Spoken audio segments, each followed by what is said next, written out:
Estimados compañeros, buenos días. Vamos a dar comienzo a la sesión del día de hoy.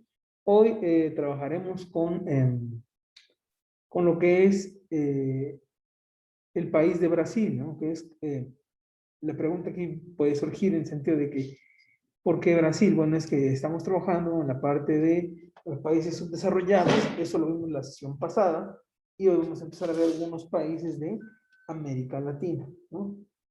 Y entonces, dentro de esos países de América Latina, compañeros, en la parte del sur, tenemos como de los más representativos a lo que es eh, Brasil, ¿no? Brasil y Argentina, ¿no? Entonces, bueno, es lo que vamos a trabajar el día de hoy. Vamos a trabajar con Brasil. Voy a empezar a compartir esta pantalla. Bueno, primero voy a pasar lista y comenzaremos con la sesión, compañeros, ¿no? Es importante mencionarles que esto bueno, vamos a ver aspectos históricos, aspectos un poco culturales incluso de Brasil, ¿no? Para configurar cómo está organizado, porque hay muchas cosas interesantes al respecto. Entonces, bueno, voy a pasar lista.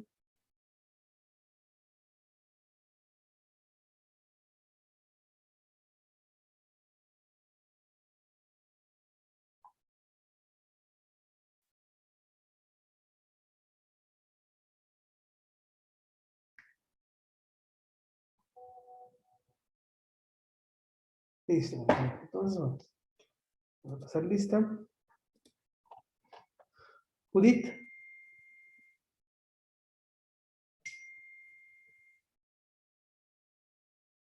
Ábalos.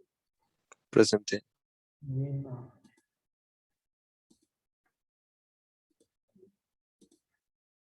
Alba, Giselle, Karime. Presente. Bien, gracias. Monse.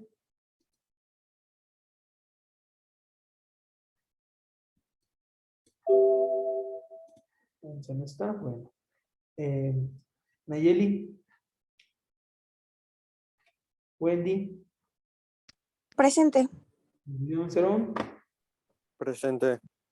Mi compañero. Fernando Iván. Presente. Villaseñor.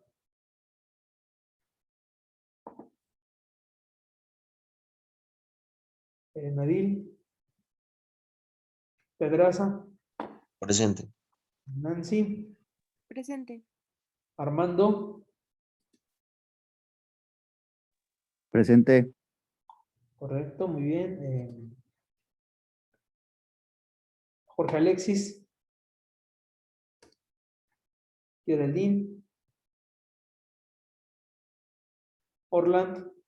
Presente. Andrés. Presente. Bien, compañero. Bueno, entonces vamos Profe, falte yo. ¿quién, perdón? Geraldine me saltó. Ah, no, bueno, sí le había dicho Geraldine Sánchez Vargas. Muy bien. No Gracias. escuché, perdón. No, no, no, Presente. Profe, a mí se me puso asistencia, Judith. Judith, sí, sí la vi en el chat que me escribió. Gracias. Ok, muy bien. Bueno, vamos a comenzar, por favor. Voy a compartir el sello pantalla.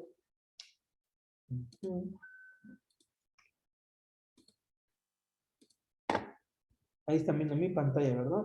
Bueno, vamos a trabajar con el diseño con Brasil por la importancia que tiene, ¿no? ¿Siguen viendo mi presentación, compañeros, o no?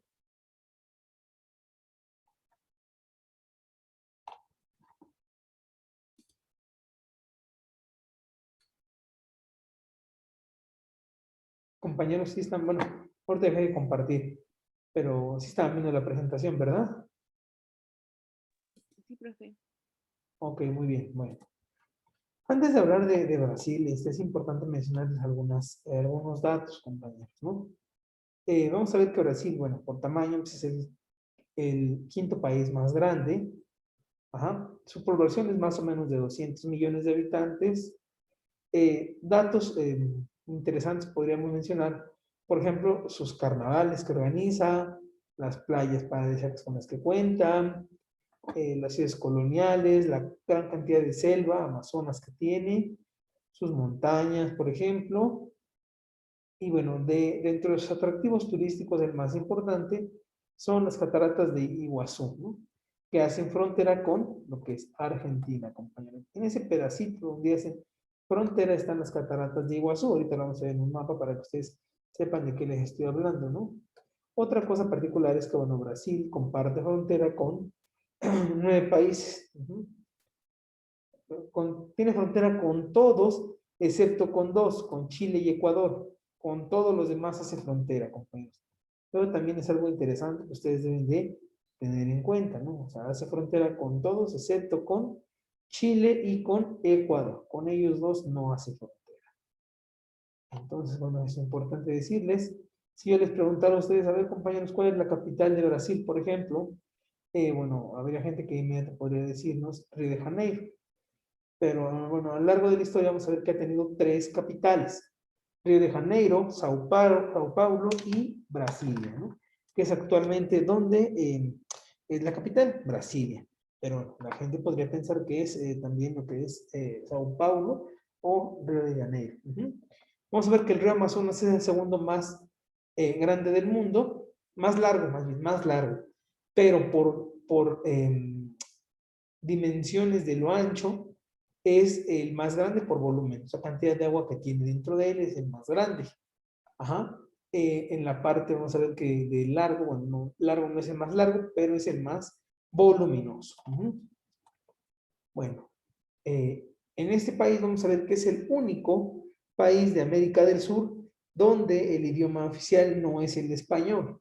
El idioma oficial de Brasil es el portugués, compañeros, ¿no? Bueno, porque el país, pues bueno, estuvo casi bajo dominio de casi 300 años de Portugal. Portugal lo sometió durante la colonización, por lo tanto es que tiene esas influencias de su idioma. Su idioma oficial es el portugués, no el español, como todos los demás países de América del Sur.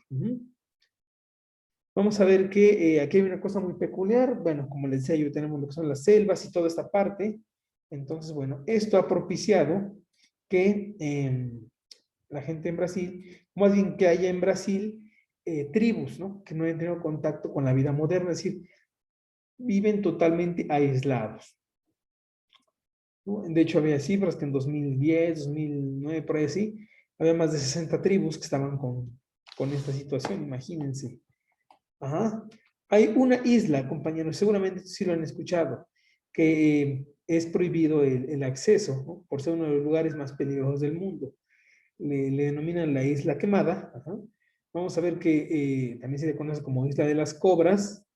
Y bueno, está de Sao Paulo, vamos a ver que está como a casi 40 kilómetros. Y ahí habita una especie, bueno, que para que nos demos una idea, las especies más venenosas las podemos encontrar en esta parte, ¿no? De esta isla. Y bueno, hay estadísticas, ¿no? Pueden variar los datos, ¿no? De acuerdo a donde ustedes vayan a consultar, pero se habla que hay hasta de 3 a 4 por metro cuadrado. O sea, imagínense 3 o 4 serpientes por metro cuadrado. O sea, imagínense la proporción. ¿Sale? Entonces, bueno, otra, y bueno, de aquí deriva que Brasil tiene 1/3 de las selvas tropicales del planeta. Es decir, 1/3 de selva lo vamos a encontrar en Brasil. ¿Sí? Algo más peculiar, también podemos decir que es el último país en abolir la esclavitud, ¿no? Tenemos otros datos muy, muy importantes, como lo es, por ejemplo, la samba. Que la samba fue pues, el baile oficial también de Brasil, lo podemos mencionar, ¿no? Digo, por mencionar algunos datos. Al rato seguiremos diciendo otros más, como vamos a enfocarnos en la presentación. Eso fue meramente cultura general.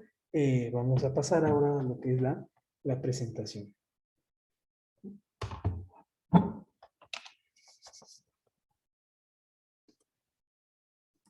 Bueno, vamos a ver el mapa de lo que yo les estaba mencionando. ¿Se acuerdan que les dije que colinda con... Bueno, aquí vemos el mapa como tal, pero vamos a ver que colinda con todos los países de América del Sur, excepto con, dijimos, Chile que está por acá y Ecuador que está por acá. Por acá tenemos a Bolivia y demás. Hay una parte donde les decía yo que colinda con Argentina, ¿no? Están las cataratas de Iguazú, que es por aquí así. Por aquí así están las cataratas de Iguazú, que es donde justamente ese piquito es donde colinda con Argentina. Ese pedacito es donde están las cataratas de Iguazú. Es un dato importante, compañeros, que ustedes pueden registrarlo. Es interesante que ustedes sepan que bueno, que a fin de cuentas la frontera con Argentina está en las cataratas de Iguazú en Brasil. Eso es un dato que puede pues, ayudarles mucho a identificar. Aquí tenemos los diferentes distritos, ¿no? de Brasil, ¿no? Los diferentes.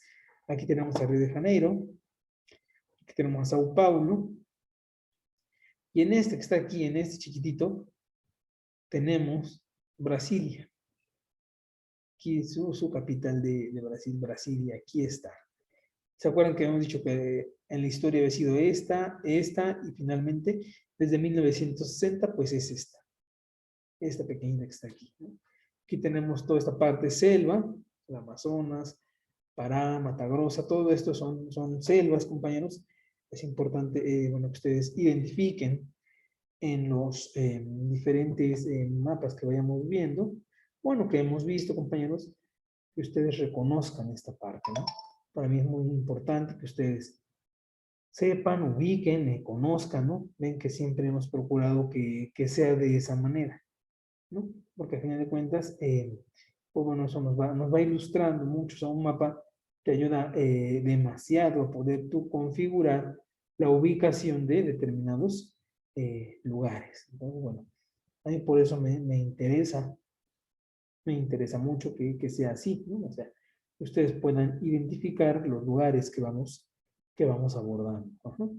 Entonces, bueno, ahí está el mapa para que ustedes lo vayan observando y conociendo, compañeros. Bueno, entonces seguimos. Su capital, les decía yo que era Brasilia, ¿se acuerdan que les dije? Tenemos lo que es su idioma oficial, que es el portugués.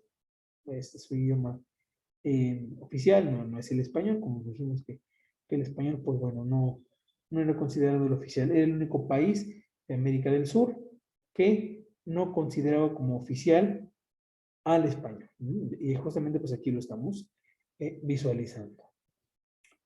Muy bien. Ahora, su forma de gobierno es una república federal presidencial. Es decir, se parece a la forma de gobierno que tenemos en México. Su moneda es el real, población es de aproximadamente 200 millones de habitantes, aprox, entonces bueno, no estamos tan perdidos. Y aquí en el mapa se ve aquí en pequeño lo que les decía, que colinda con todos menos con Chile que está aquí y con Ecuador que está por acá. Otro dato interesante, el único país que no tiene mar o no tiene costa de América del Sur es Bolivia, está aquí adentro. Entonces, bueno, es otro dato interesante para que ustedes lo registren. Por favor, tomen nota de estos datos y continuamos.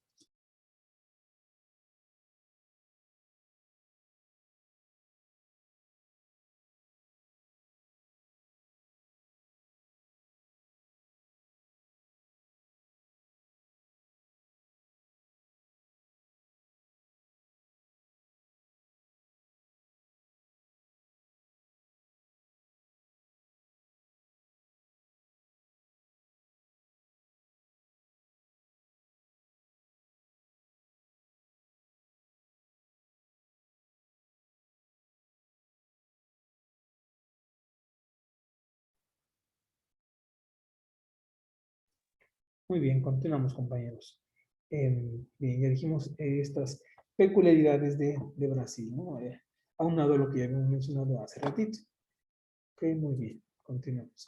Algunos de los indicadores macroeconómicos, digo, con la finalidad de identificar cómo es que están sus signos vitales, tenemos que su inflación acumulada es demasiado alta.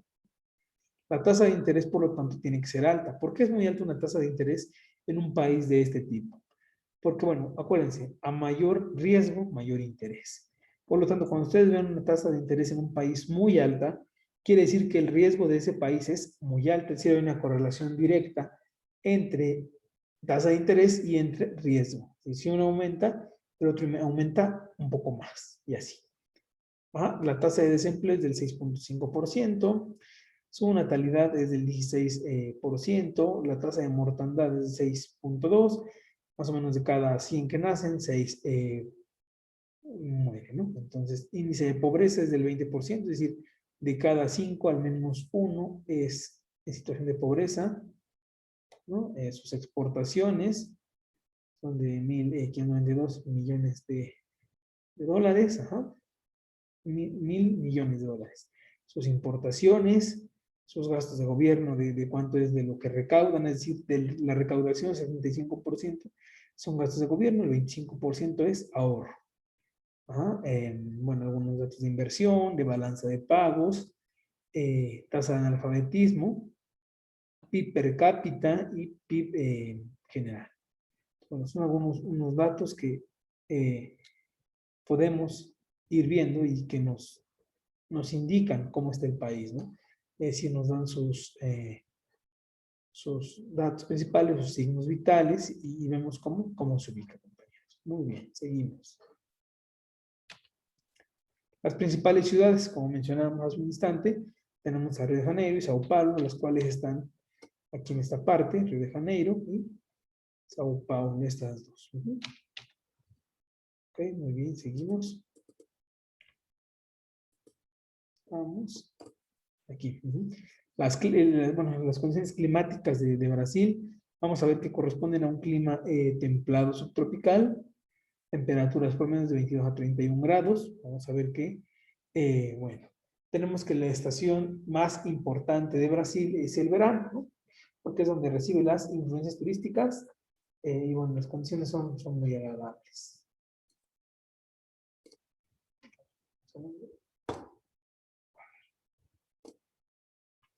¿Quién fue el último expresidente de Brasil? Fue Lula da Silva. Estoy seguro que ustedes lo han escuchado hablar de él. Es una persona muy importante para ellos.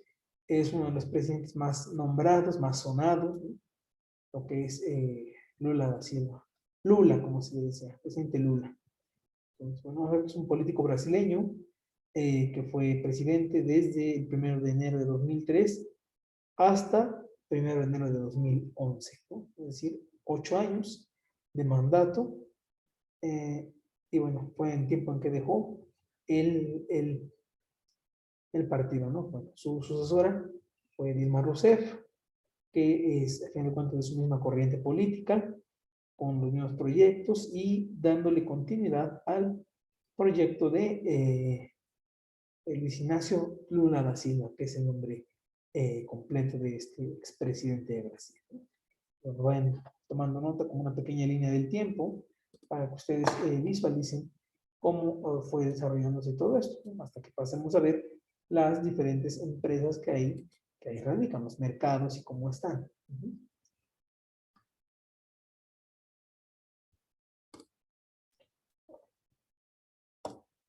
Bueno, tenemos que en 2011 inició con Dilma Rousseff, ¿no?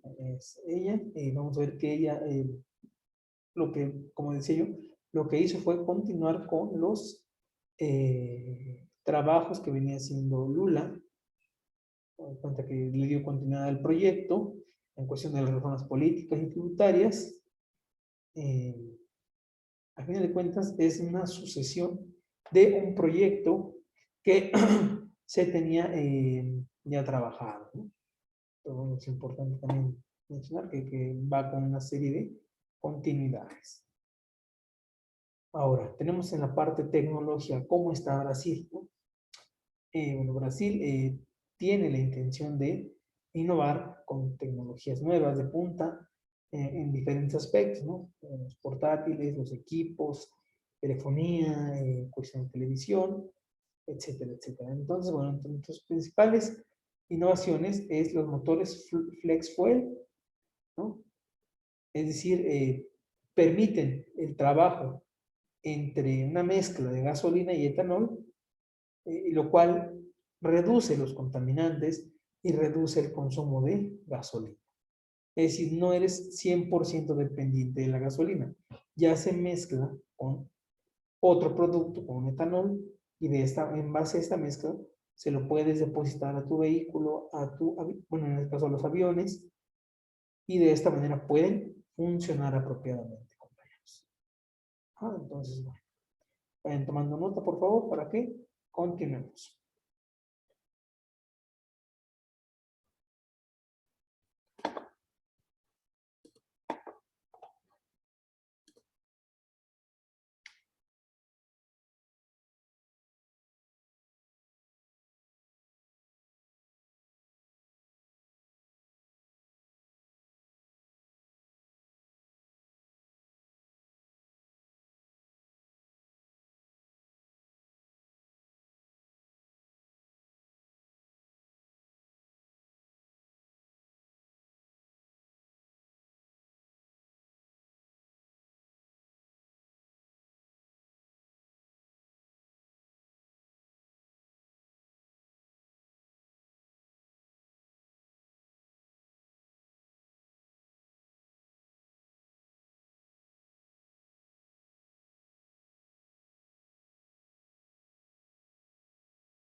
Seguimos, compañeros, entonces. Bueno, vamos al aspecto sociocultural. Yo hace rato le estaba mencionando algunos datos ahí, meramente de cultura. Aquí estamos ya viendo con ya más concreto. Vamos a ver que a Brasil se le considera un país multicultural, ¿no? Con una diversidad de etnias que lo componen.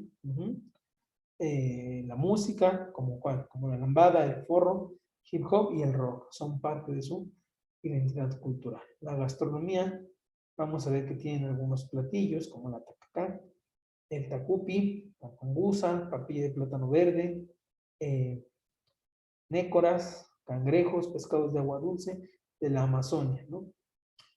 Obviamente esto lo sabemos, lo hemos visto, de los mejores jugadores de este deporte han salido de Brasil, pues el fútbol, se podría decir que es como que la segunda ciudad natal del fútbol. La primera pues es Inglaterra, sabemos que a México llegó a través de los obreros de Pachuca, de los diferentes obreros en las construcciones, ahí llegó el fútbol en México. En el caso de Brasil, llegó, bueno, fue ahí donde nació, por lo digo que es como su segunda ciudad natal de este deporte, el fútbol soccer.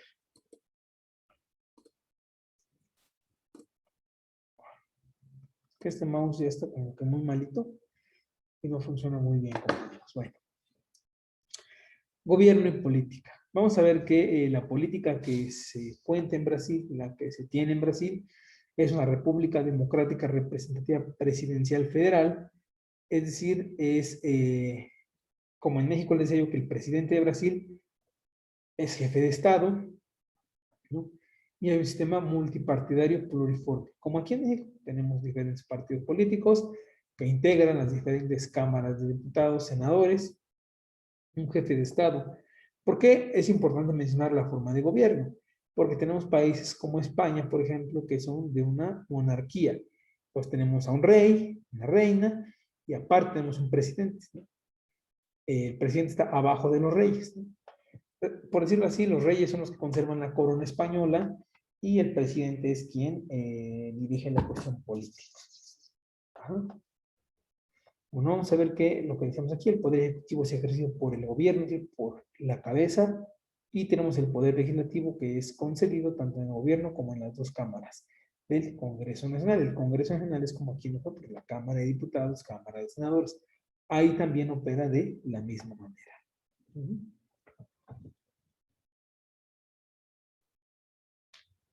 Como nota ahí, seguimos, compañeros, por favor.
Muy bien, compañeros, seguimos. Aquí está la cuestión de Brasil. Vemos que es caracterizada por una agricultura, minería.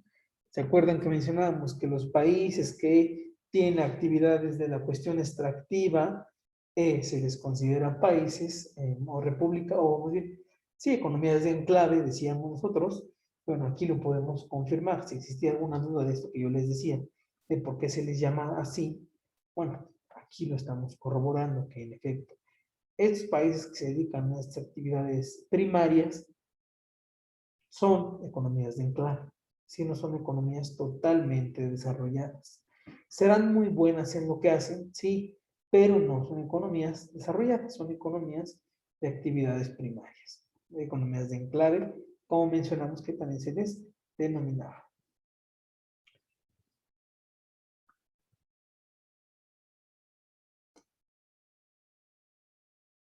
En la cuestión ambiental, tenemos aquí datos importantes.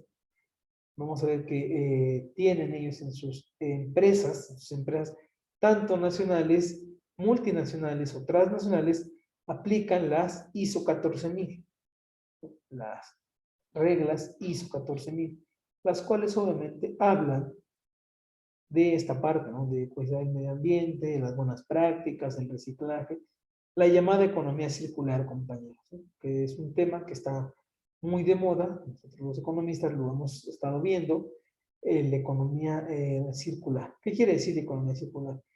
Que como todos sabemos, el proceso productivo, proceso económico, termina hasta el consumo del producto, es decir, cuando el producto llega a nuestra mesa, a nuestro lugar de consumo, es decir, a nuestra casa, etcétera, con el consumidor, lo disfrutas y hasta ahí se acaba el proceso. Ya no hablamos qué hay después de eso, nada más lo dejamos hasta ahí. Bueno, ¿qué busca la economía circular? La economía circular busca el darle continuidad, por ejemplo, a todos esos residuos. ¿Qué pasa con todos esos residuos? ¿Qué pasa con todos esos desechos? Por ejemplo, tenemos lo que es el reciclaje, ¿no? Y es lo que ahí dice justamente, que es un país muy reciclable, ¿no? Entonces, en este caso, la economía circular trata de ver qué se hace con todos los desechos, es decir, toda la basura que sale, ¿qué pasa? Se clasifica, se distribuye, se vende, se reutiliza, se deshace de ella, etcétera, ¿no? Y otra vez empezó el proceso productivo. ¿Por qué? Porque muchas de las cosas que se reciclan son de las que actualmente están hechos los productos. Dice, no sé si ustedes han visto, pero sobre todo el cartón, por ejemplo, dice hecho con cartón 100% reciclado de no sé dónde, y así. Bueno, ¿por qué es esto? Pues por lo que ya estamos mencionando. Por eso justamente es como la economía circular embona perfectamente en todas estas tendencias medioambientalistas. Vamos a ver que ellos, por lo tanto, pues tienen lo que es una conciencia ciudadana, donde promueven la descontaminación atmosférica, sobre todo en las ciudades, que son las áreas metropolitanas, y cuidan y guardan el medio ambiente que los rodea. Es una característica muy singular de estos países, ¿no? De este país sobre todo. No te seguimos.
Seguimos.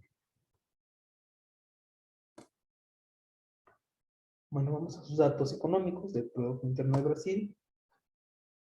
Ya habíamos dicho que cómo se define el Producto Interno Bruto, creo que lo hemos mencionado en diferentes ámbitos, lo hemos dicho, que es, bueno, una gran magnitud, o como se les denomina las macromagnitudes, que me lleva a monitoreo de la producción de los bienes y servicios finales de un país durante un periodo de tiempo que es normalmente o generalmente es de un año. Y bueno, vamos a ver que el PIB es usado como una medida del bienestar material de una sociedad, es decir, mide en cantidades monetarias y económicas que también está un país, ¿no? Acuérdense, hay diferentes formas de medir la felicidad de un país. Una de tantas formas y la más conocida es esta, a través de el PIB, ¿no? De medir la medida de la satisfacción de una sociedad. Y vamos a ver que hay PIB nominal y PIB real. El PIB nominal es el PIB corriente, es aquel que no se le ha descontado la inflación. PIB real es aquel que ha tenido un descuento de la inflación, ¿no? Pero bueno, el más exacto pues, es el PIB real. ¿Por qué? Porque quita el... Pues sí, eso que le mete ruido que es el PIB, la inflación.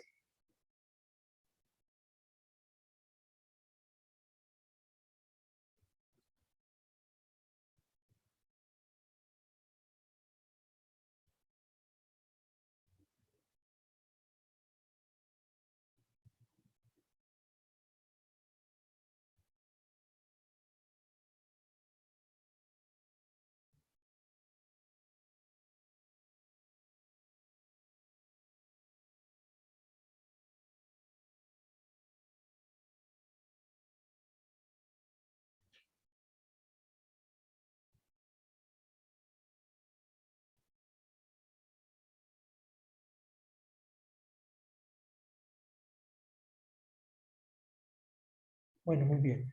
Continuamos.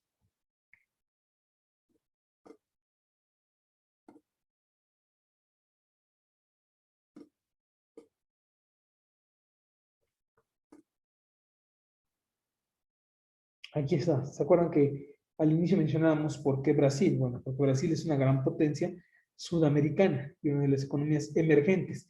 El concepto de economía emergente, ¿se acuerdan que lo mencionamos cuando hablamos de los países desarrollados? Una economía emergente, es decir, en vías de desarrollo, de las más importantes del mundo.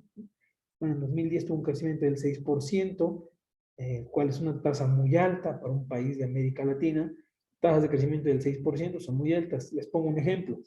Los países como Japón crecen, China, por ejemplo, crecen al 10-11%.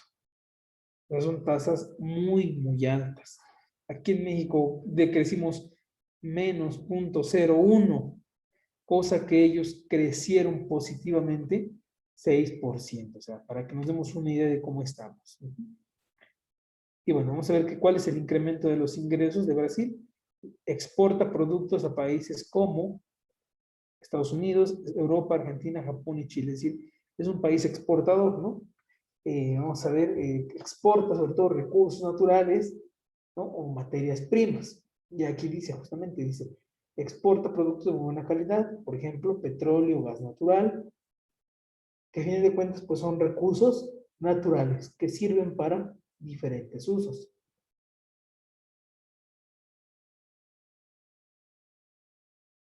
¿Vale? Entonces, por favor, tome nota y continuamos.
Bueno, seguimos, compañeros.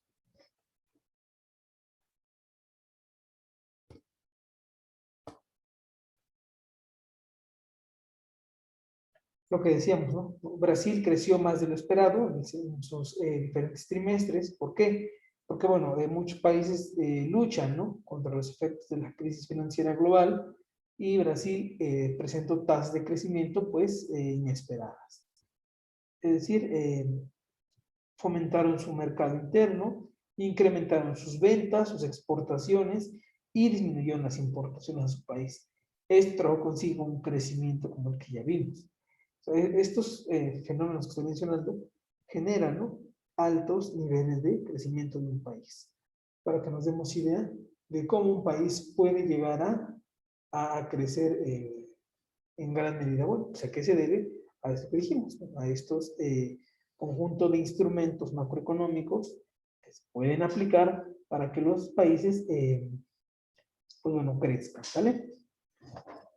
Tomen nota y seguimos, compañeros.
Bien, seguimos. Bueno, vamos a ver que el principal país así a nivel local, con el que tiene intercambios con Colombia, por ejemplo, vamos a ver que Colombia también es un país próspero económicamente y encontramos grandes beneficios en la cuestión de agrícola y minería, ¿no? Ganadera también. Vamos a ver que, por les digo que es uno de los principales socios de Brasil, es que en 2011, por ejemplo, sus exportaciones crecieron casi 30%. O sea, imagínense, crecimiento de 1/3 de lo que se tenía es muy grande. Entonces, son unas exportaciones muy, muy grandes, muy amplias, ¿sale? ¿Y qué exportó? Bueno, productos como la papa, yuca, maíz, algodón, arroz, azúcar, bananos, textiles, confecciones, flores, que son, obviamente, todas son materias primas. Y bueno, el principal receptor de sus exportaciones, es decir, ¿qué importó?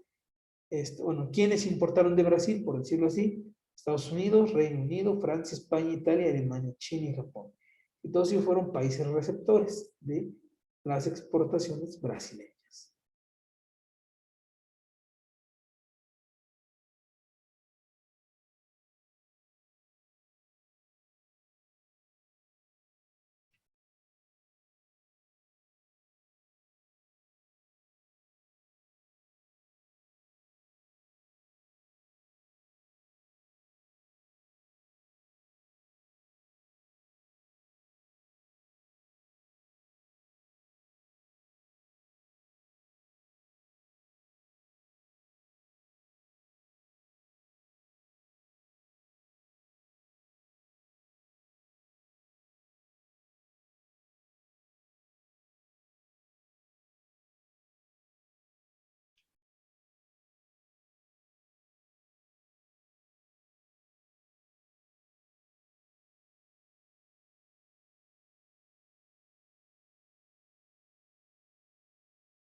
Muy bien, seguimos. Bueno, esta definición ya la hemos manejado, lo que es la macroeconomía, ¿no? Como la parte de la economía que se encarga del estudio global de la economía en términos de monto de los bienes y servicios producidos, ingresos, empleo, recursos productivos y nivel general de precios, es decir, la inflación. Esta definición ya la hemos manejado en algún momento. Vamos a ver que algunas de sus políticas macroeconómicas que Brasil aplica es en la cuestión monetaria, es decir, la cantidad de dinero en circulación, política fiscal, es decir, la cuestión tributaria y de recaudación, política cambiaria, tipo de cambio, exportaciones e importaciones, políticas de oferta, es decir, la cantidad disponible, crecimiento del PIB, empleo, inflación y otros, ¿no? Como el déficit extremo, tipo de cambio. Justamente en esta política cambiaria, compañeros, me gustaría hacer un comentario que luego a veces no queda muy claro, no sé por qué, desconozco por qué no queda muy claro, pero vamos a ver ahorita por qué debe de quedar claro. O sea, es importante que quede claro. Y lo voy a poner en un Paint para que ustedes lo vean.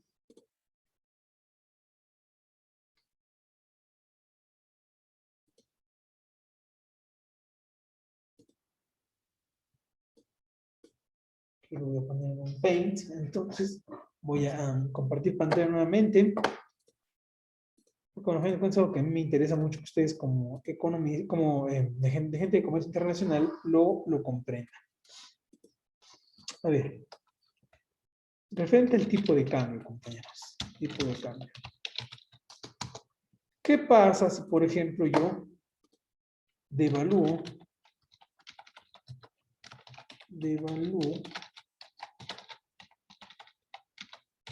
el peso dólar?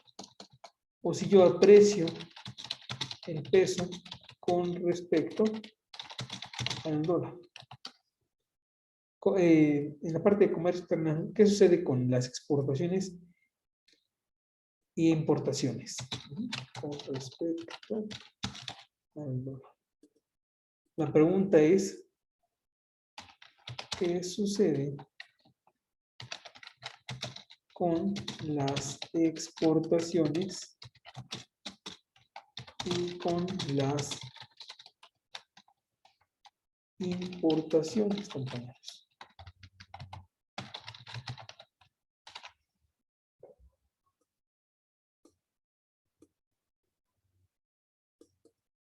¿Sí me están escuchando, compañeros? ¿Qué sucede en estos escenarios? ¿Me pueden decir, por favor, a ver qué pasa en cada uno de los escenarios que estamos viendo aquí en pantalla? ¿Qué es lo que sucedería? Es que, por favor, los escucho, compañeros. Quiero escuchar sus opiniones al respecto. ¿Qué sucede en cada uno de los casos? Si devalúo mi peso contra un dólar o al revés. Quiero escucharlos, compañeros. A ver, díganme qué sucedería.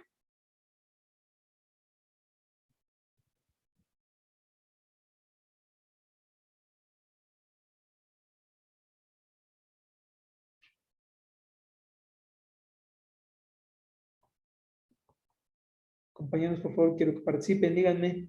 ¿Cuál es la situación, profe? Fíjense, ¿qué pasa cuando yo devalúo mi peso con respecto al dólar o cuando aprecio el peso con respecto al dólar?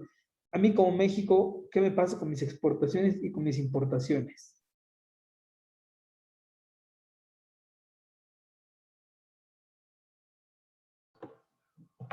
Podría ser que cuando se aprecia el peso con respecto al dólar y se exporta, se gana más, y cuando se devalúa el peso con respecto al dólar, en las exportaciones no se gana tanto y en las importaciones pues se pierde aún más.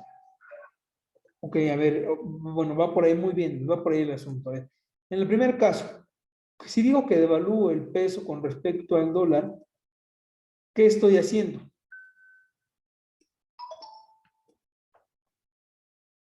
¿Qué estoy haciendo si devalúo el peso con respecto al dólar?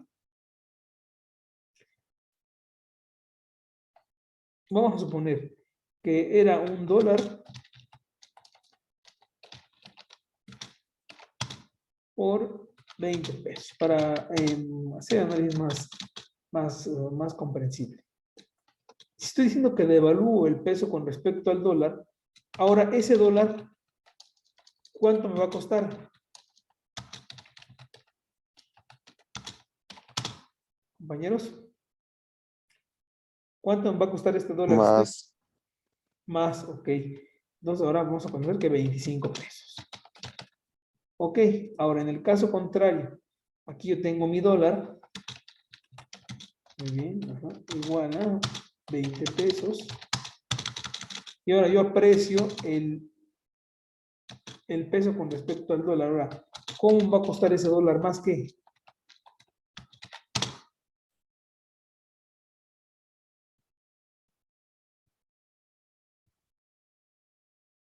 Compañeros, ese dólar, si estoy apreciando el peso con respecto al dólar, ¿qué le va a pasar al dólar? ¿Va a salir más que? ¿Más caro o más barato? Más barato. Más barato, ¿verdad? Para fines prácticos de ejemplo, 15 pesos. ¿Vale? Muy bien, compañeros. Ahora, ¿qué pasa con las exportaciones y qué pasa con las importaciones en cada uno de los casos? Pues es como dijo Dredd, cuando se devalúa el peso a las exportaciones, se va a ganar más porque vas a ganar en dólares, pero a las importaciones vas a perder porque te va a costar más. Ok. Y si, Ajá, ok. y Y si, luego, y si se aprecia el peso, pues a las exportaciones le vas a ganar un poco menos y a las importaciones les vas a perder aún más, porque te va a costar más. a ver, ok, va a costarte más, correcto. A ver, entonces, en este caso, en el primer escenario, ¿qué le pasa a las importaciones y qué le pasa a las exportaciones? ¿Aumentan, disminuyen o se quedan igual? Y en el segundo caso, ¿qué pasa? Aquí, ¿quién aumenta y quién disminuye? De estos dos. ¿Quién aumenta y quién disminuye? ¿Quién aumenta y quién disminuye? A ver, díganme.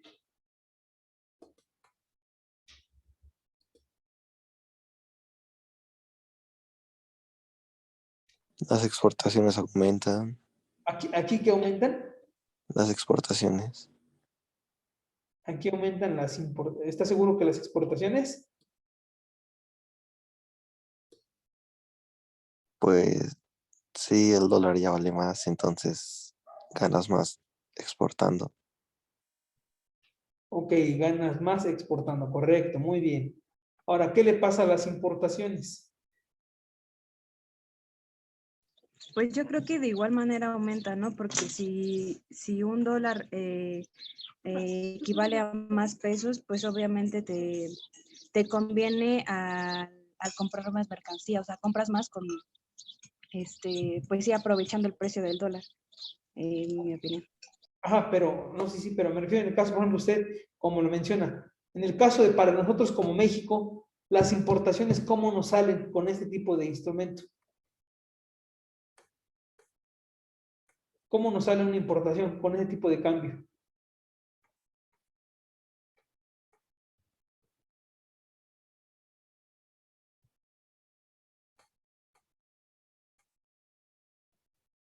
A ver, compañeros, ¿cómo nos sale con ese tipo de cambio la importación?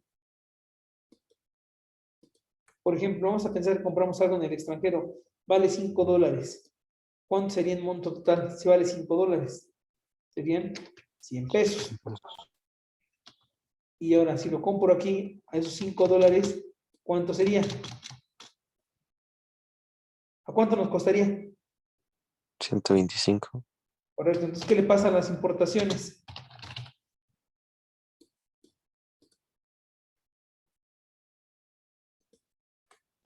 Pues baja, ¿no?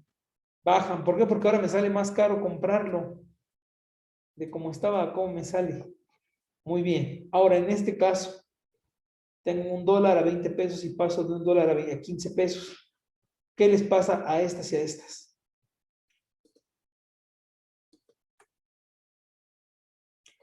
¿Quién aumenta aquí? ¿Y quién disminuye aquí? Ahí aumentan las importaciones ¿Por qué aumentan las importaciones? porque sale más barato. Ok, muy bien. ¿Y qué disminuye? Las exportaciones ¿Por qué? porque no ganas tanto. Y porque además los extranjeros les sale más caro comprarlo a un tipo de cambio más apreciado, es decir, tienen que pagar más por el producto. ¿Estamos de acuerdo? Entonces, bueno, estos son los instrumentos de la política cambiaria. Esto es política cambiaria. Política cambiaria. Ahora, si yo les dijera, a ver, compañeros, quiero incrementar mi mercado interno, mi consumo interno, ¿qué tendría que hacer? Es decir, si quiero incrementar mi consumo interno, quiero reducir las importaciones. ¿Qué instrumento ocupo? ¿Devalúo mi peso o aprecio el peso? Si quiero disminuir mis importaciones para que mi consumo interno se aumente, ¿qué tendría que hacer? ¿Cuál? Devaluar. Devaluar, correcto, muy bien, compañera. Hay que devaluar. En efecto, eso es lo que yo tengo que hacer. Tengo que devaluar. Muy, muy bien, compañera. Correcto. Y de esa manera fomento mi mercado interno. Muy bien. Muy, muy bien. Excelente. Ya ven cómo va quedando muy claro lo que estamos viendo. Va quedando como muy conciso. Y eso pues obviamente es muy importante que nosotros vayamos comprendiendo los diferentes conceptos, ¿no? Pero eso está muy, muy bien. Excelente. Bueno, eso es lo que quería que conociéramos, sobre todo en esta parte, cómo actúa el tipo de cambio, compañeros, porque esa pregunta es muy común que se las hagan en un examen profesional, compañeros. Yo sé lo que les digo. Esta política, esta pregunta es casi un hecho que siempre la hacen, ¿no? Entonces, como la gente ves ahí tambalea, ya no saben ni qué decir. Es una pregunta que regularmente hacemos, ¿no? En esto. Esa pregunta es con una pregunta puedes discutir muchísimas cosas. Entonces, bueno, se las dejo ahí para que ustedes la recuerden, la traigan en mente y no se olviden de las respuestas. Acuérdense que no se pueden tardar mucho en contestar, entonces, bueno, ahí está. Muy bien, seguimos. Ahora, lo que veíamos, ¿no? El crecimiento del 7%. Bueno, el mercado interno es un motor propulsor. De esta manera, ¿qué es lo que busca Brasil? Si busca que su mercado interno sea lo que le dé el auge, ocupa una política como la que ya vimos. ¿Para qué? Para que se reduzcan las importaciones y por lo tanto sus consumidores adquieran los productos internamente. Entonces, es lo que ocupa Brasil, es la política que está ocupando Brasil. Muy bien, lo cual obviamente pues le da ingresos económicos, ¿no? Al precio de su mercado interno. Aquí están sus productos, ¿no? Y cómo está cada uno de ellos en los diferentes años. Tenemos el café soluble, carne de pollo congelado, la soya, el aceite bruto, azúcar, zumo de naranja, café crudo. Podemos ver cada uno de estos cómo se comporta, compañeros, cuál es el principal consumo. El que tiene es en el salvado de soya. Acuérdense que el principal productor de soya en el mundo, ¿quién es, compañeros? Pues es Argentina. Y Argentina pues, son vecinos de los amigos de Brasil. Por lo tanto, el consumo de soya es muy, muy alto. Además de que la soya tiene una propiedad que es combinable con casi cualquier alimento. Es decir, ustedes pueden revolver la soya con carne, con pescado, con pollo y generan más producto. Es una característica muy, muy peculiar pues de la soya. La soya es combinable y es mezclable con varios alimentos, ¿no? Y de esta manera es que rinda más. Es muy, muy usada para eso la soya.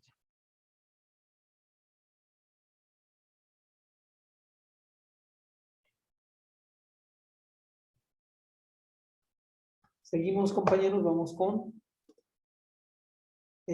Colombia para solamente su vecino, con el que también tiene mucho comercio, y por lo tanto, pues bueno, lo estamos mencionando aquí en la presentación. Dijimos de Colombia cómo están sus aspectos macroeconómicos, para ver cómo está su intercambio con lo que es Brasil.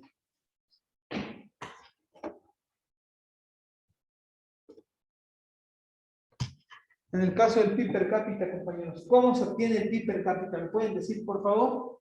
¿De qué manera lo calculamos?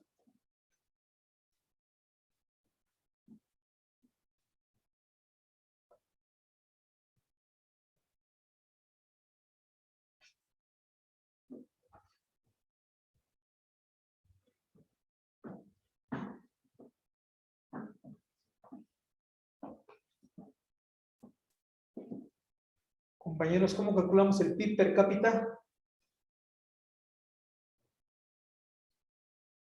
Es el PIB entre la población total. Correcto, muy bien, Varela. Es el PIB entre la población total. De acuerdo, muy bien.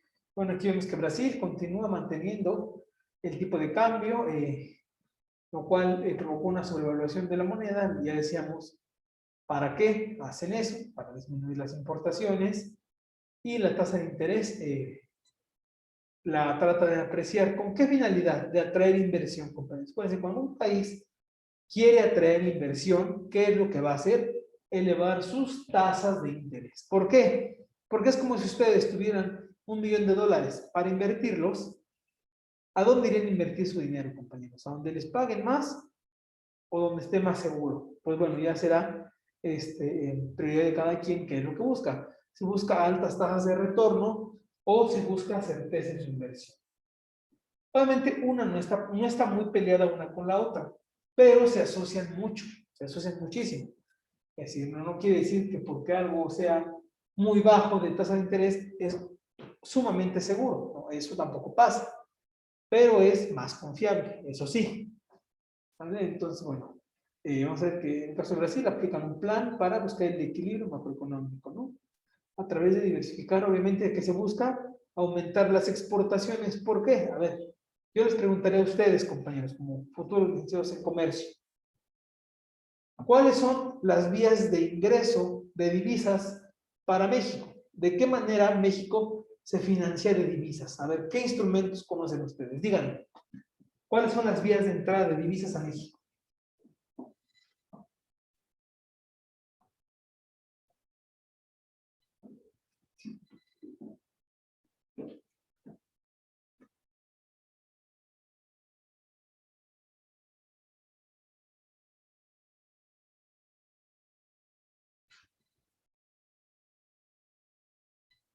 Compañeros, ¿cuáles son las vías de entrada de divisas a México?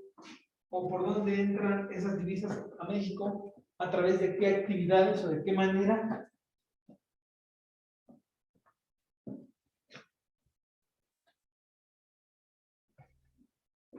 Compañeros, ¿cuáles son esas vías de acceso a la economía?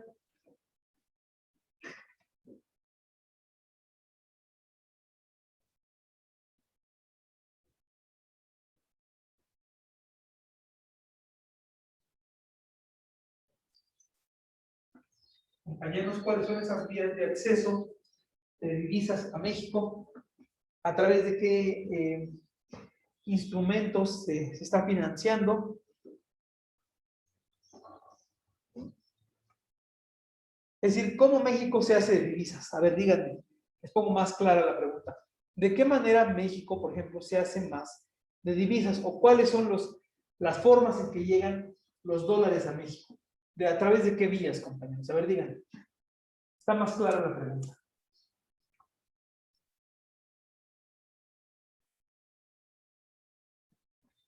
¿Sí me están escuchando, compañeros, por favor, para que me digan la respuesta ante esa pregunta? ¿De qué formas? ¿De qué maneras?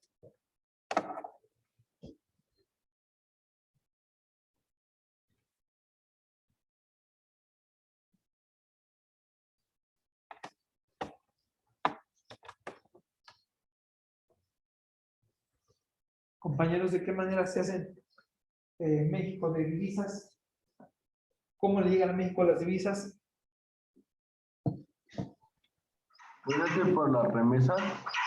Perfecto, las remesas es una manera. ¿De qué otra? Petróleo, Petróleo, venta de petróleo, muy bien. ¿De qué otra forma?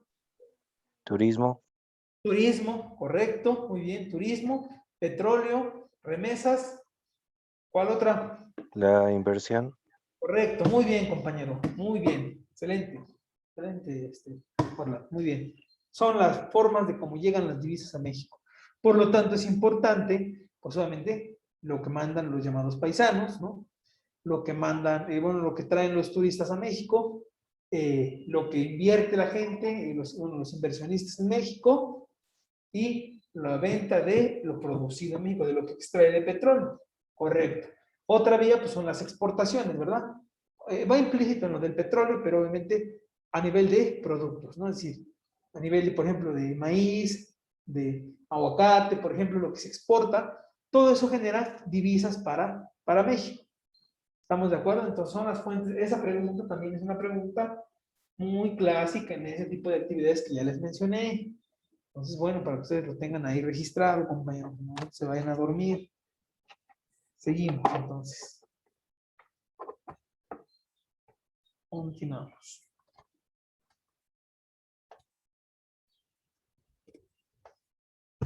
Ok, la devaluación, compañeros, es otro fenómeno que aqueja a las economías de Latinoamérica, sobre todo. ¿A qué se refiere la devaluación? ¿Qué es la devaluación? Es la pérdida de valor ante o con respecto a otra moneda. Que se parece al tipo de cambio que ya mencionamos, que era devaluar el peso dólar, ¿no? Entonces, ¿qué quiere decir esto? Que si devaluamos peso dólar, los productos, como nos ven desde el extranjero, es como un país de productos baratos. Por lo tanto, si nos ven como un país de productos baratos, las exportaciones de México incrementan. ¿Por qué? Porque los países van a importar más de nuestros productos, compañeros. Es como funciona esta parte, ¿no? Es decir, devaluamos, aumentamos las exportaciones, generamos la entrada de divisas, Ahora, si queremos fomentar el mercado interno, hacemos lo opuesto. Apreciamos o reevaluamos nuestro peso dólar. Así pasa con las demás economías. Pero bueno, la devaluación es un factor que afecta. Y bueno, esa es la devaluación a nivel como de comercio internacional, a nivel microeconómico, es decir, a nivel de ustedes y yo como consumidores. La devaluación se ve muy reflejada en el poder adquisitivo, ¿no? En la paridad de compra, compañeros. Es decir, si ustedes evaluaran con los 100 pesos o con los 1000 pesos lo que compran hoy a lo que compraban hace 2, 3 años, ¿cómo creen que sea esto? ¿Podrán comprar lo mismo? ¿Podrán comprar más? ¿O podrán comprar menos, compañeros? A ver, digan. ¿Cuál sea la explicación? ¿Pueden comprar más, menos o igual que hace 3 años? Con los 1000 pesos de hoy. Con los 1000 pesos de hoy, ¿podrán comprar lo mismo que hace 2 años? ¿Podrán comprar más o podrán comprar igual? Esa es la pregunta. ¿Qué me responden ante esto ustedes? Quiero escucharlos. ¿Cuál es la respuesta ante esta pregunta? Se compra menos. ¿Se compra qué, perdón? Se compra, esto no lo escuché, compañera. ¿Se compra qué? Menos. Correcto, menos. ¿Por qué cree que se compre menos? La respuesta es correcta, sí se compra menos. ¿Por qué?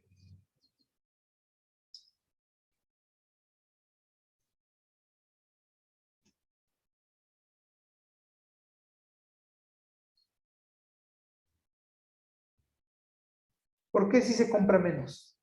Eso es correcto, sí, sí se compra mucho menos.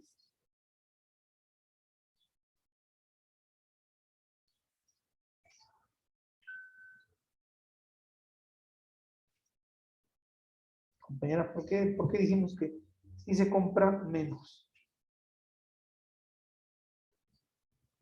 ¿Cuál es la respuesta, compañeros, de por qué se compra menos? Eso es correcto, la respuesta está bien. Eso es correcto, muy bien contado. La pregunta sería, ¿por qué? Ahora, ya dijimos la respuesta. Ahora, la siguiente pregunta es, ¿por qué? O sea, ¿por qué se compra menos?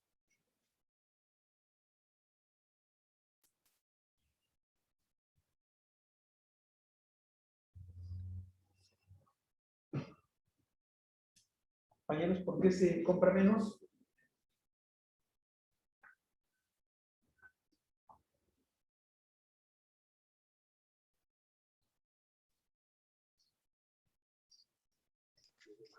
Alba escribió una respuesta. Mandé a Alba a escribir la respuesta. Muchas gracias, compañeros, que no vi el chat. A ver, déjenme ver. Bueno, me puso que sigue sin poder encender su micrófono, pero no me dio una. Ah, dice, porque los costos de todo siguen subiendo y el dinero sigue valiendo. Correcto. Muy bien, esa es la respuesta, Alba, por la inflación. Es decir, en este caso, por ejemplo, hay dos vías en las que esto pasa. Una es la que usted me escribió, que en efecto, la inflación, es decir, la inflación crece y el valor del dinero no crece. Por lo tanto, puedes comprar menos. Esa es la primera. La segunda es los sueldos. Los sueldos no incrementan al mismo nivel que incrementan los precios. Es decir, el precio incrementa más alto, o sea, a unos niveles mayores que los sueldos.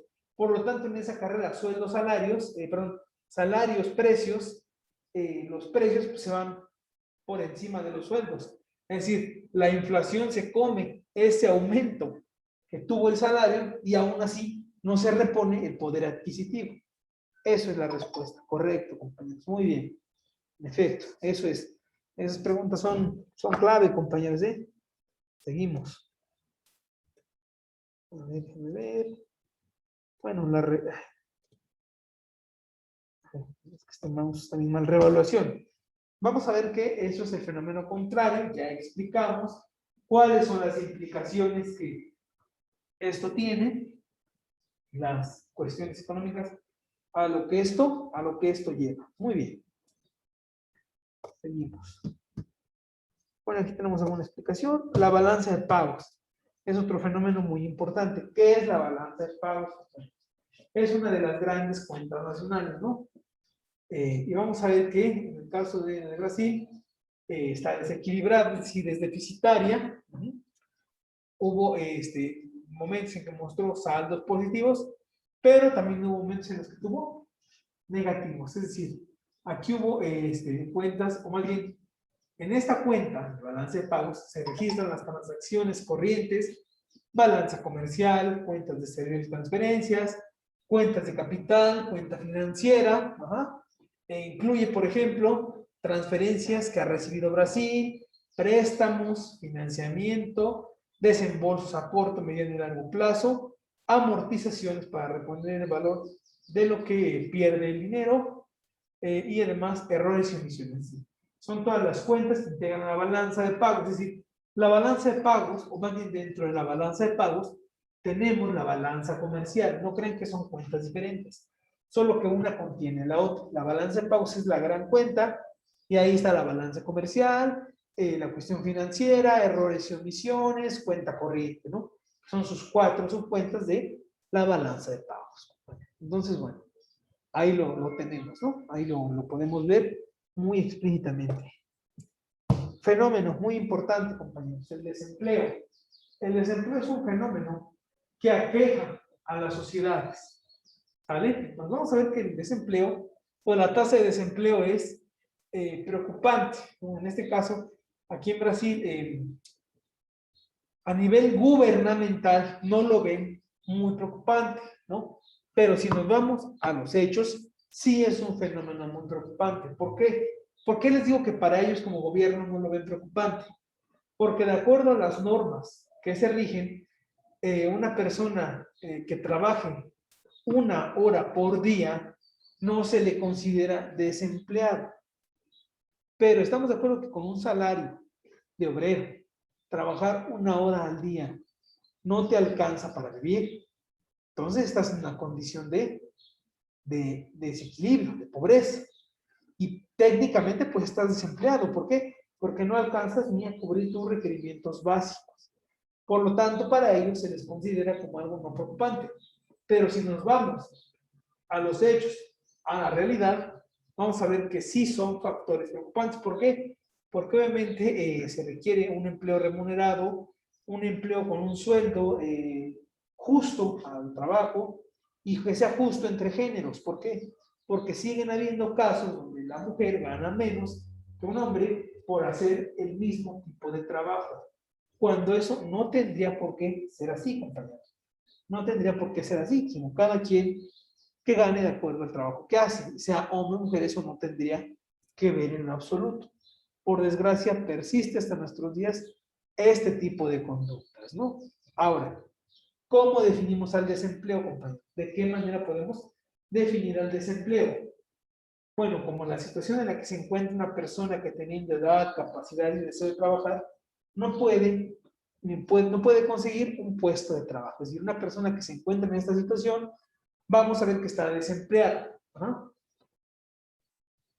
Ahora, existen, no viene ahí en la presentación, esto lo estoy diciendo yo, existen diferentes tipos de desempleo, es decir, el desempleo tiene sus clasificaciones, ¿no? El desempleo cíclico, desempleo coyuntural, desempleo estacional, desempleo oculto, por ejemplo, es otro de los desempleos que tenemos, ¿no? Cada uno, por ejemplo, el cíclico es el desempleo que se da, por ejemplo, en épocas de crisis, ¿no? Es decir, como ahorita que fue la pandemia, está sucediendo la pandemia, la gente que se quedó sin trabajo, por ejemplo, por la pandemia, ese sería el desempleo cíclico. Es decir, ¿por qué? Porque sucedió derivado de un fenómeno que no se tenía previsto.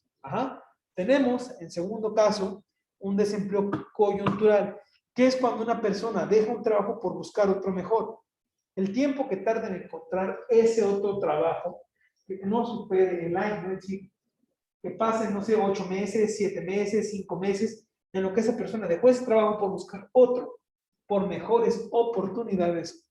¿A qué me refiero mejores oportunidades? El mejor sueldo.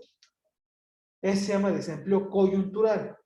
Ahora, tenemos el desempleo, les decía yo, oculto, que se va de la mano con las personas que se encuentran subempleadas. o que trabajan en actividades informales. ¿A qué me refiero con actividades informales? Al comercio informal, específicamente. Empresas que, o más bien personas que no pagan impuestos, que no tienen seguridad social, que no están reglamentadas, ¿no? Eso sería el desempleo oculto. Tenemos el desempleo estacional, que se refiere al desempleo que se da en ciertas épocas del año, ¿no? O por ejemplo, más bien, la gente que trabaja durante los meses de octubre, noviembre, en toda la industria del juguete, por ejemplo, de los árboles de Navidad, de todo eso, compañeros, esa gente que en el demás resto del año no tiene trabajo, es desempleo estacional. Porque únicamente se emplea en ciertas épocas del año. Y tenemos el desempleo en iniciación, que es para aquellas personas que recién se incorporan al mercado laboral y no pueden conseguir un trabajo, ¿no? Las personas que recién ingresan de las universidades, de las escuelas técnicas y no tienen un trabajo, compañeros, esas personas están en un desempleo de iniciación. Ya dijimos por qué se llama desempleo de iniciación. ¿Por qué ese nombre? ¿Sale?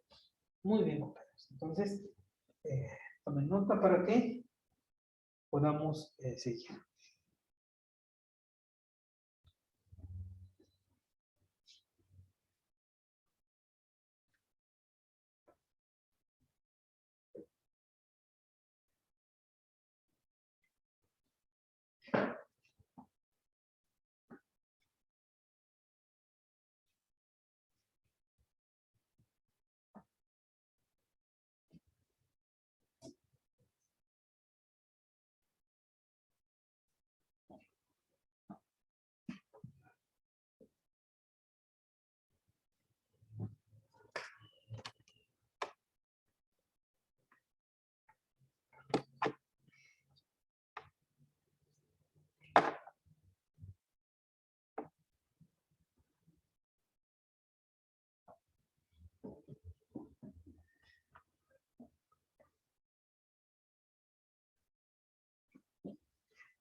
Seguimos. Bueno, ya vimos la balanza comercial, que dijimos que forma parte de la balanza de pagos, los tratados de libre comercio que tiene, bueno, tiene con Argentina, Paraguay, Uruguay, con México. Bueno, ustedes saben, aquí no viene esto, pero les voy a decir que en algún momento hubo una organización o un grupo de países que se denominaban BRICS. Brasil, Rusia, India, China, era BRIC primero, y luego se agregó una S, era BRICS. Esa S era Sudáfrica. Era Brasil, Rusia, India, China y Sudáfrica, como oficialmente quedó en BRICS. Un conjunto de países que buscaban, ¿no?, el crecimiento económico. Entonces, bueno, eso fue un intento que hicieron ellos, pero que al final de cuentas no progresó lo suficiente. Pero obviamente hicieron un intento y también forma parte de esto de los tratados de libre comercio. Muy bien. Seguimos entonces. 32. Tipo de cambio.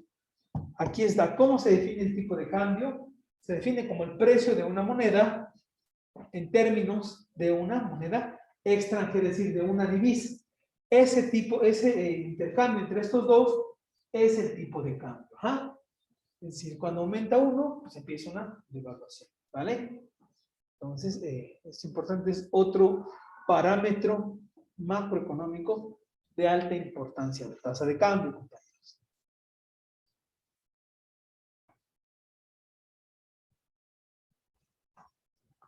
Muy bien, seguimos. La tasa de cambio, aquí están tipos de monedas que existen en el mundo. En el caso de Brasil, pues ya mencionamos que era el real, ¿no? En el caso de Brasil, pues es el real. Pero aquí tenemos los diferentes países, cómo están sus monedas, ¿no? Bueno, aquí vemos un poco de las monedas, que era la que antes persistía en Brasil. Obviamente persistía la moneda de Portugal. ¿Por qué? Por el dominio de los 300 años que tuvieron sometido a este territorio, que era el Cruzado Novo. Pues esto era el nombre de por las cruzadas, ¿no? Por eso venía. Ahora, más adelante fue el Real, ¿no? El Real brasileño, que es la moneda que actualmente persiste y que la que actualmente se emplea. ¿Estamos de acuerdo, compañeros? Muy bien. Me salté una página. La canasta familiar. La canasta familiar, compañeros, ¿qué función tiene? O en el caso por ejemplo, del poder de compra de una familia, ¿qué función tiene? ¿Qué funcionalidad presenta, compañeros? Que obviamente nos da, por decirlo así, ¿qué puede adquirir una familia? ¿Qué es lo que puede adquirir una familia? ¿En qué condiciones está de adquirir qué tipo de productos, compañeros? Eso es la finalidad de la canasta básica, ¿no? En el caso de México, la canasta básica se compone de 500 productos, los cuales se subdividen en productos necesarios, en productos básicos, en productos de entretenimiento y demás. Pero obviamente nos sirve como referente, compañeros. Es muy importante traer ese referente con uno mismo.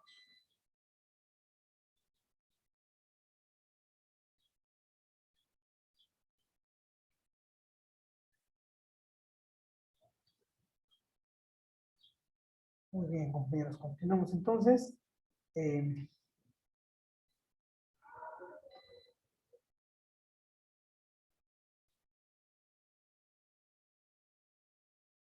Una nota ahí y seguimos.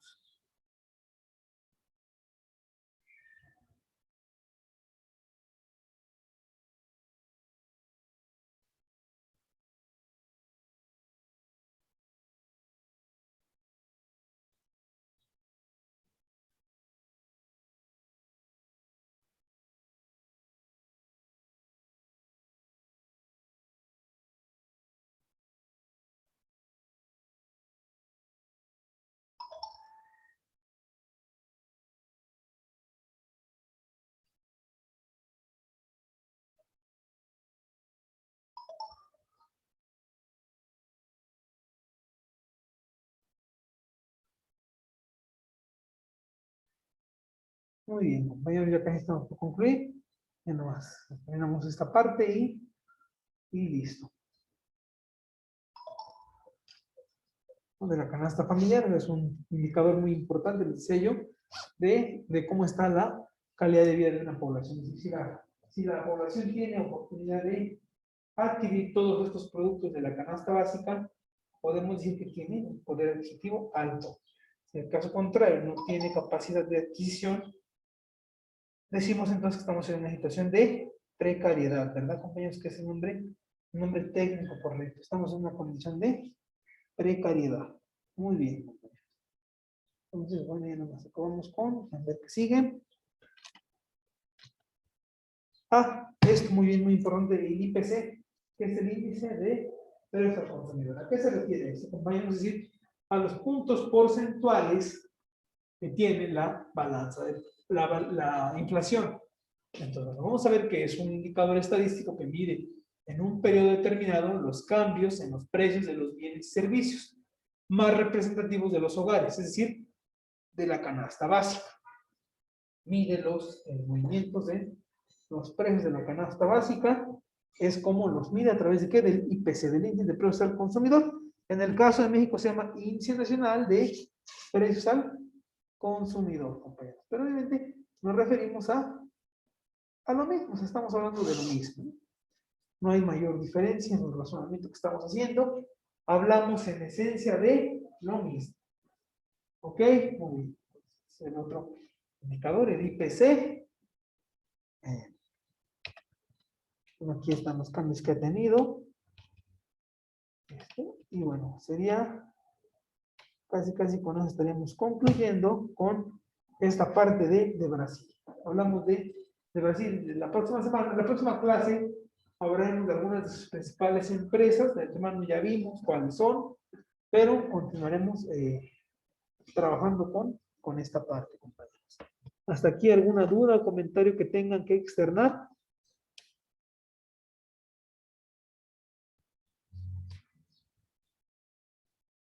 Compañeritos, ¿no? ¿Ninguna duda, ningún comentario?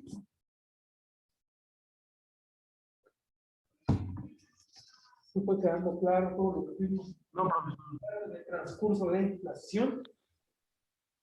Sí, todo bien. Perfecto, muy bien, compañeros. Qué bueno que vamos. Gracias, Nancy, también escribí en el chat. Varela también, gracias. Ok, muy bien, compañeros. Bueno, si no existe ninguna otra duda, pues lo dejaríamos hasta aquí el día de hoy. Tengan un excelente inicio de semana. Igualmente, buen día. Muchísimas gracias, compañero Orlando. Hasta luego, buen día.